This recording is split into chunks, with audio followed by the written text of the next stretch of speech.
Right, so let's begin from the Western region. The sad news this morning, the police there have revealed that this is the 5th time a female radio presenter of a Takoradi-based radio station was said to have been abducted and sexually assaulted by unknown persons.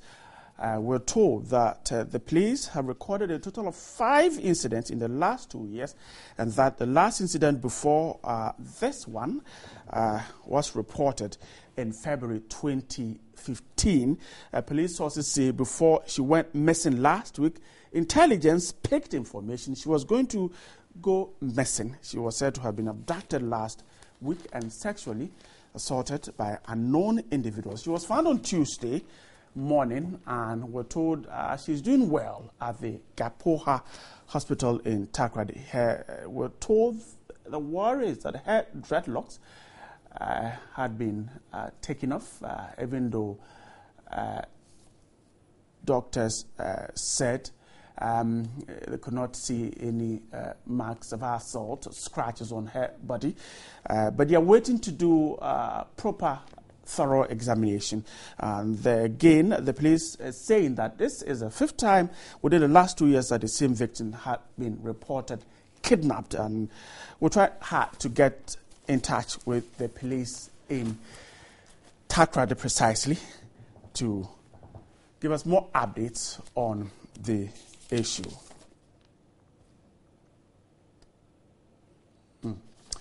And of course, the police were told that the regional crime officer has taken over the case and is trying hard to go after the perpetrators. We'll get you more information about that.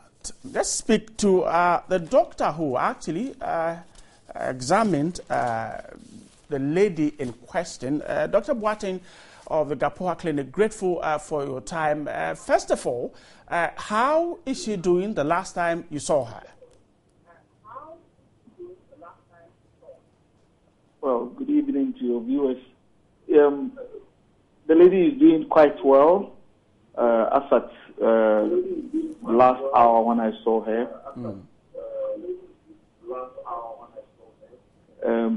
she was sedated in the morning, as I earlier on alluded to, and she got up, recovered from the sedation around 5 o'clock, and she had a meal, and by 6:30 she had a bath. I just left the bedside about 10 minutes ago, and she's sleeping.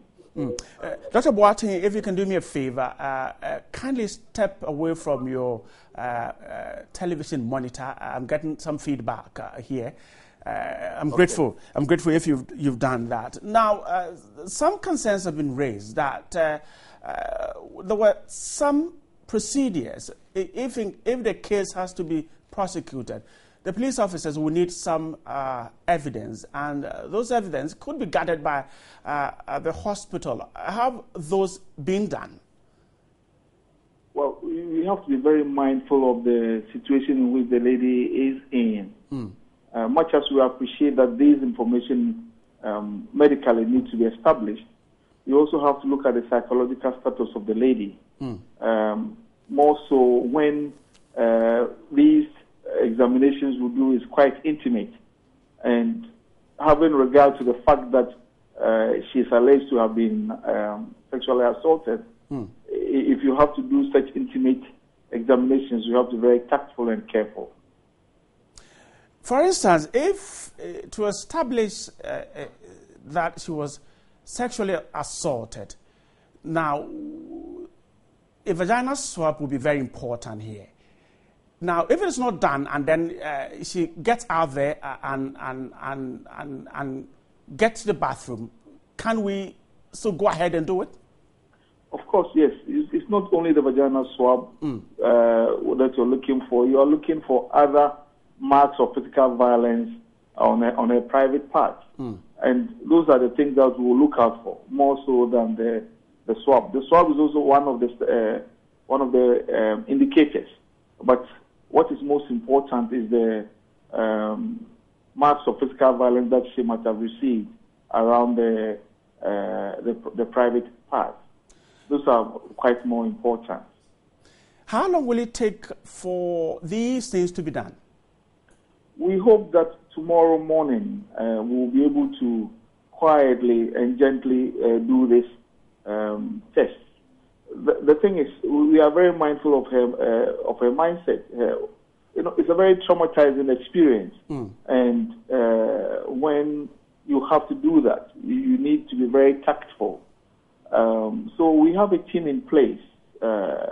We have a clinical psychologist. We have some people with obs and gynae background like myself, and some nurse practitioners who will be helping us tomorrow morning or in the course of the day to do the further tests that we need to do. And so we can be assured that the evidence that the police will need to pursue this case will remain intact until tomorrow. We hope so. With time, these medical evidence tend to wane with time, but we believe we can get some information. What is most important is that it is not only the laboratory or the laboratory results that will definitely prove that there have been an assault of that nature, but there are other physical signs which will be available. So, which within the next 48 hours will still be intact, that we can rely on.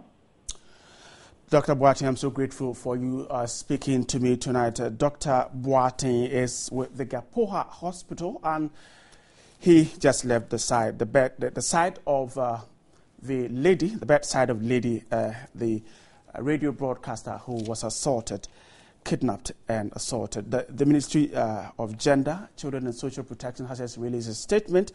Quickly, let me run through them. Now, the statement is appealing to the media and the general public to respect the privacy of a female radio presenter who was abducted and sexually assaulted by some gangsters, alleged gangsters. Now, the statement signed by the Gender Ministry's Communication Advisor, Abraham Asari, said the public must cease sharing the nude photos showing the ordeal of the victim experienced, which were shown or posted on social media.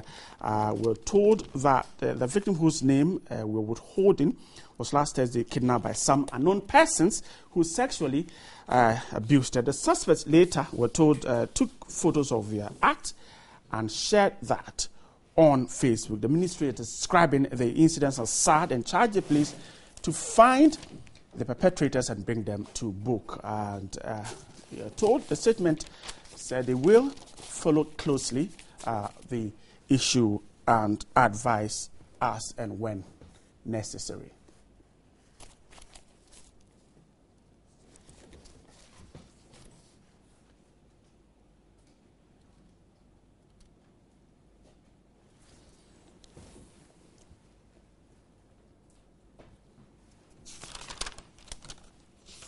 Right, so welcome back to the studio. Let's try and take a closer look at this particular issue. Not a very good one for the day. It's been running all over in the media, and we'll try and see precisely what we can do. In the studio is a clinical psychologist, Dr. Iggy, who I got the name right, and then lawyer Francis Saviour will also join us to take a look at the human rights abuses that the young lady has gone through. Welcome to the studio. So, Dr. Iggy, let me begin from you, because you were reported to have described the alleged abductors or rapists, whichever we want to call them, as sick. Is that what you really said? No, I'm glad you brought this up, because I need to correct this, and I'm very happy you've talked about it. I never said sick. I never used the word sick as a professional, and I won't, because I haven't interviewed them. I haven't met them. I haven't met the victim. So I haven't done any assessment for me to use the word sick. I remember very well the question asked was what would be going through the minds, or what goes through the minds of rapists, where I did say that there are so many factors. It could be all sorts. The hatred for women, could be past whatever. Maybe they've had a relationship before, or anger and all of that. But I never really said that the victims, rapists, are sick. because I haven't met them. So this is correction. I need this to be corrected. Whoever is sending messages around that this is what I said, I just want it to be corrected. I never use the word that they are sick because I haven't met them, I haven't interviewed them, I haven't assessed anybody. So I can't draw that conclusion that they are sick. And you need to speak to them before you can arrive? Not really, but I mean, I need to put information together before, because I don't have enough information to start drawing conclusion that they are sick. You understand? So I need to at least gather some information for me to be able to say, because of ABC, and from even what Dr. Boateng is saying, they haven't actually come to medical conclusion, or they haven't done any intimate examination for them to say, oh, ABC or XYZ happened or has happened. So based on that, then I'll say, okay, the way this lady was raped or treated or whatever goes to show that the perpetrators are actually sick. But we don't have any information like that, so I can't draw conclusion that they are sick. So I never use that word. They are sick. I come back to ask you, what should we do for this lady at the moment in this critical stage? But let me speak to Lawyer Francis Saviour. How would you describe the kind of human rights abuse this young lady has gone through? Well, I think it is cruel, it is dehumanizing, it is torturous, and at the very least, I think this is very, very unacceptable. It is so cruel. And when I first cited those pictures on social media, I mean, I was extremely shocked, and I couldn't believe that fellow human beings can dehumanize, another human being in that manner, because what was perpetrated on that lady was a complete, I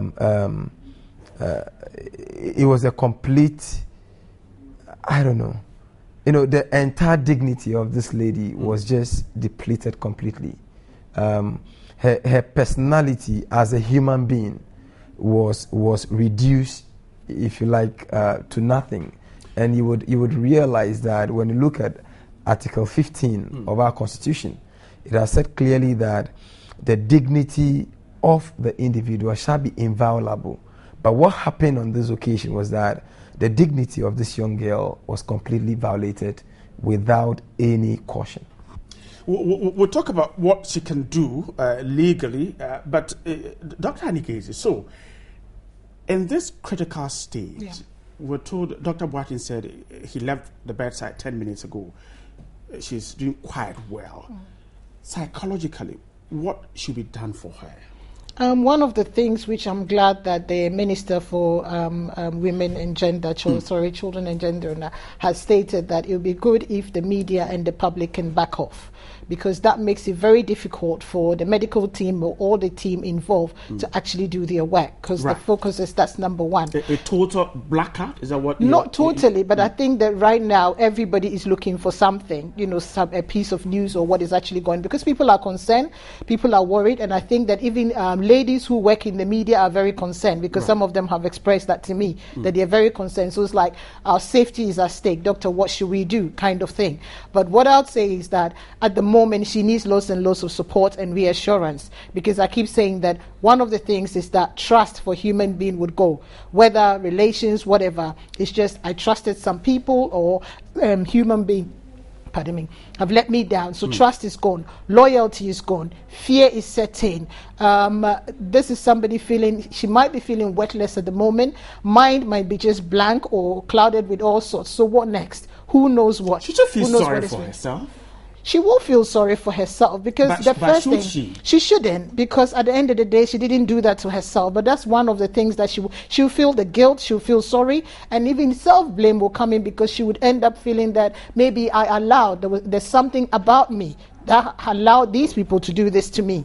So all that was set in. And then I'm so glad that they've put a team in place, especially a clinical psychologist, to actually work. At the moment, counseling won't help because she's too traumatized that nothing would enter and she wouldn't give much out, because she's now going to find herself. What happened? Why did it happen? So that team is actually going to support her. And then she needs lots of loved ones, like close family members that she's got a good relationship with, to reassure her that we love her. And I'm glad that the whole public, I think majority of people are sympathizing and empathizing with her. And I think messages like that going to her that actually, do you know what? This is what people are saying. People care and people are worried about you. And that would give her some sort of love and care that, actually, so people actually care about me. And that would also reduce the self-blame that, actually, so it's not really my fault, and something, there is life after rape or there's life after abuse, and I can get my life back. So for now, I think this is what we need to provide her. Francis, let's stay on what legal avenues she has. Her rights being violated. Now, what can she do?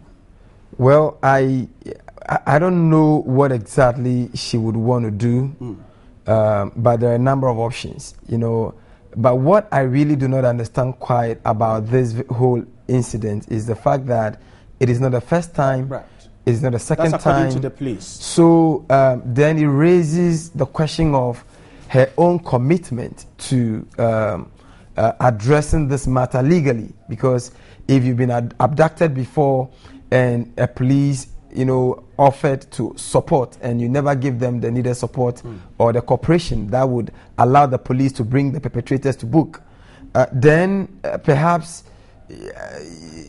there may be something she's hiding from everybody.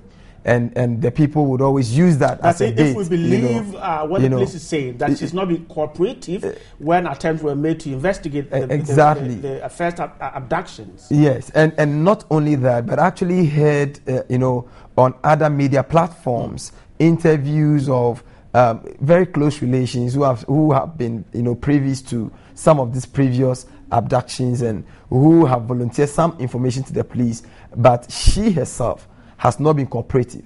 So sometimes, people who kidnap people would always have some extra information that you and I would not have, and will be using as a basis to keep, luring that person into the condition.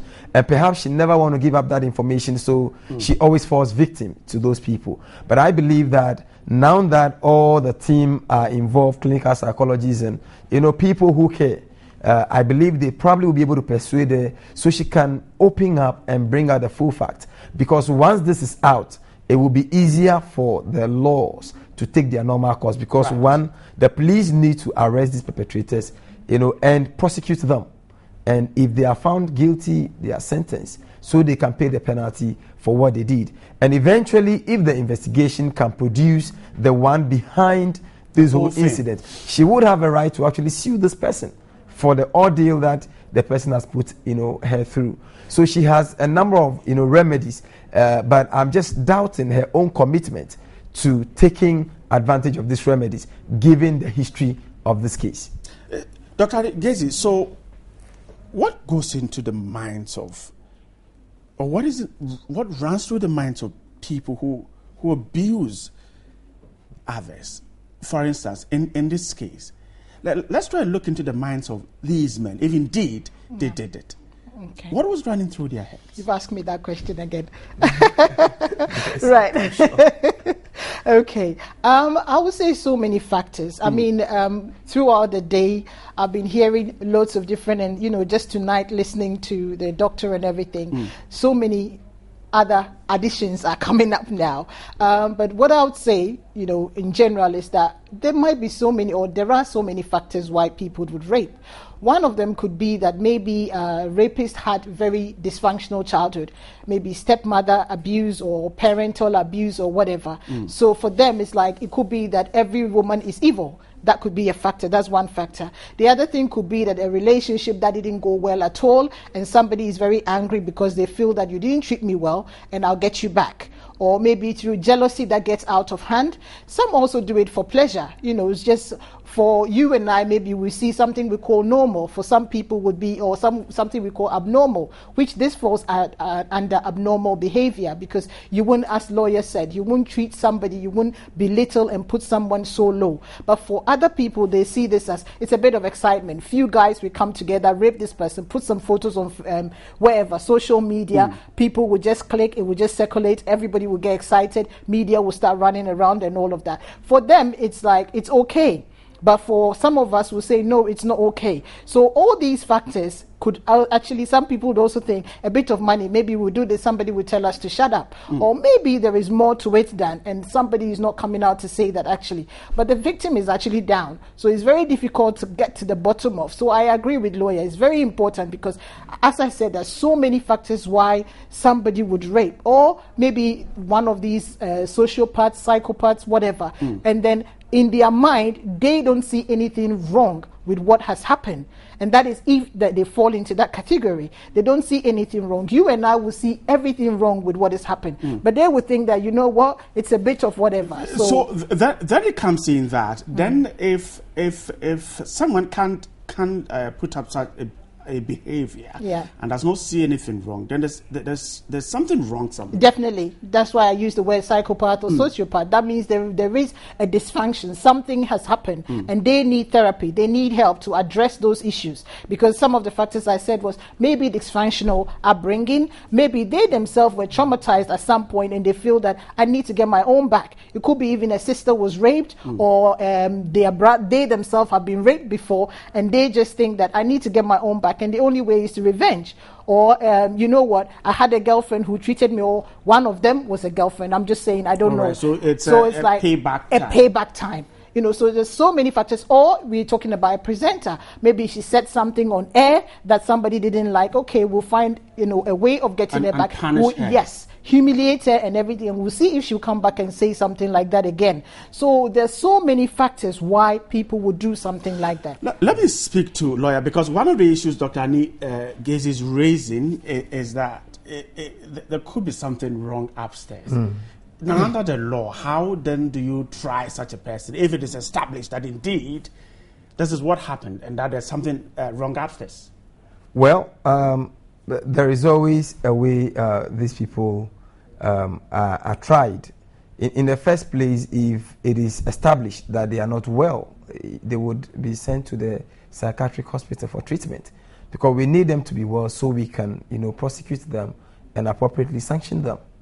But if eventually it happens that they are maybe perpetually not well, then they will be confined to the Accra Psychiatric Hospital.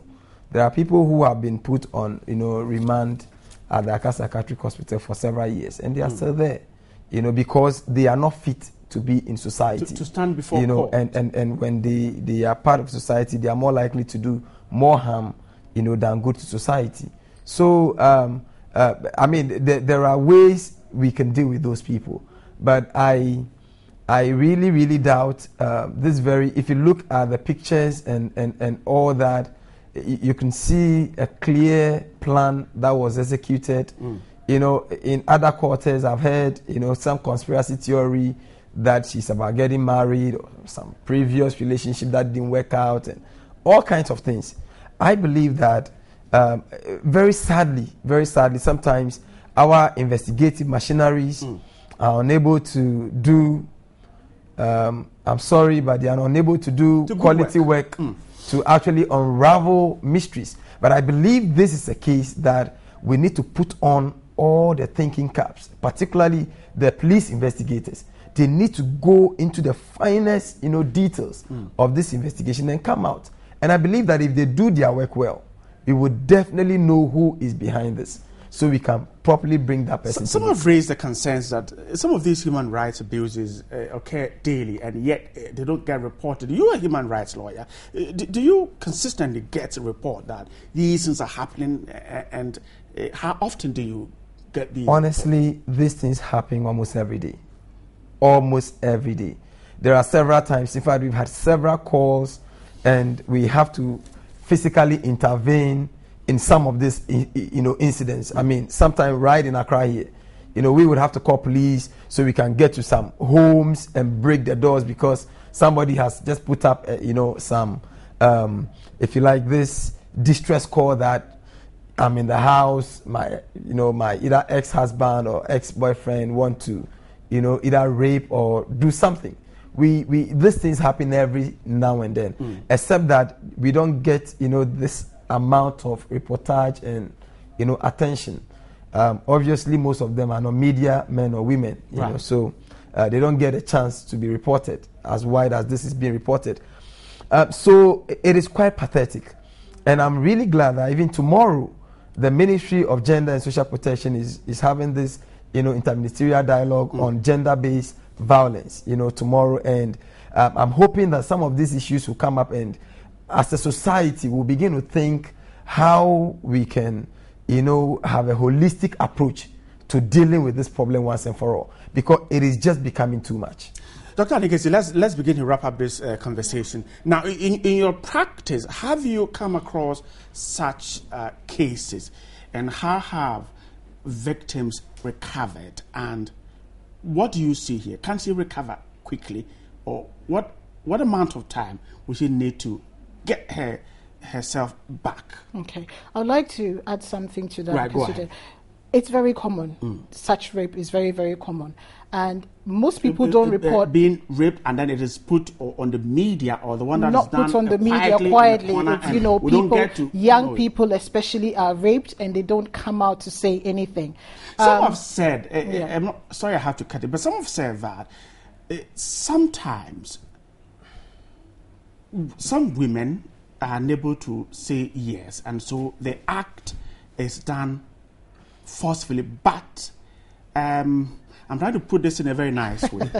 And I'm going to stop you there, because it's not just about that kind of rape where maybe a wife and a husband, or a boyfriend and a girlfriend, and she says no and he says yes, and that kind exactly, of. Exactly. But this is more to do with our culture, our tradition, our upbringing, and everything. Because I've had cases where young people have called me, and one time I was talking to a young lady, and she was reporting a serious rape. Where, a pastor had abused her sister, raped them. And while she was on the phone, her auntie took the phone, stepped on the phone, smashed the phone into pieces because she's disgracing the family. Situations where, a young person as young as 13 years old was abused, raped by the brother-in-law, that's the sister's husband, and the sister's husband's brother. And there was no resource to actually support this girl and get her back together. So it's very, very, very common. But the thing is, that's why people don't report, because you come out, you shame the family. When she told her sister in this case, the sister said, "Do you want to break my marriage?" So the poor girl needs to recall back and then keep it to herself. So are we exposing these people enough, or training them, creating awareness that it's okay to come out and then talk about these things because you get support for these things? So I'm glad about what is happening tomorrow. And then, the other thing about, yes, people can move on. And it depends on the choice that the person decides to make, and then the support around them. That's why I said I'm glad that she's got all that team around her, because the team would help her. But at some point, she needs to make the decision that, am I going to drown or am I going to move on? Because that would be actually her decision to decide that I'm going to let this thing destroy me. But if she is able to say to herself that it's one of life's challenges, even though it's very painful, but I'm going to move on from here. I'm going to use all the resources available. Yes, there is life after rape. She can move on, and she can be stronger, and she can even use a platform on the media to support other women or other victims to get their lives back. Exactly. So there is life, definitely. I can't say, you asked about time span. Everybody is different.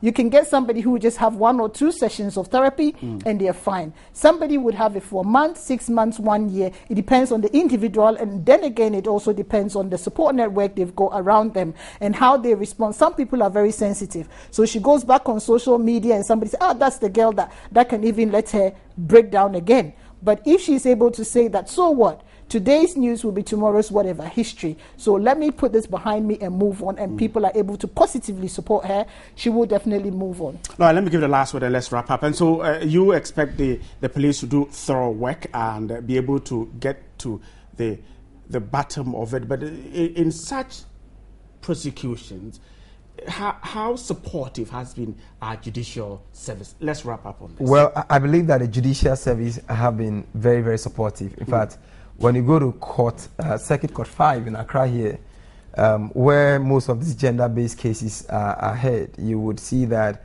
the judges are really up to the task. And for most of the time, I won't say they are biased towards the victims, but as much as they try, they try to protect the interest of all those victims. But I think the biggest problem has been the victim support. In our social, after the trial. Exactly. During trial and even after the trial, most of these people would not report, because when issues come up and their families give up on them, there is no one. The society has no facility, police. We say domestic violence and victim support unit, but I think that victim support is non-existent.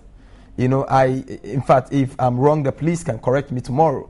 But that victim support is non-existent. They should show the number of victims in most of these domestic violence cases that they have supported, and in which support they gave those people, and what those supports or what effect those supports had on those people. It's non-existent. But I think that if we will have a headway, then we need to strengthen our victim support opportunities that we can give to some of these victims. Lawyer Francis Saviour Susu is a human rights lawyer from FX and Associates. I got it right. Okay, and then right in Medina, and of course he's always anytime he's around, he wants his guys around Medina to say hi to them. And of course, Dr. Iggy is a clinical psychologist. Thank you so much for joining us. Thank you. We're definitely going to have you here some one more time, but not to talk about a rape case. Right, that's it. How we're wrapping up with the big one.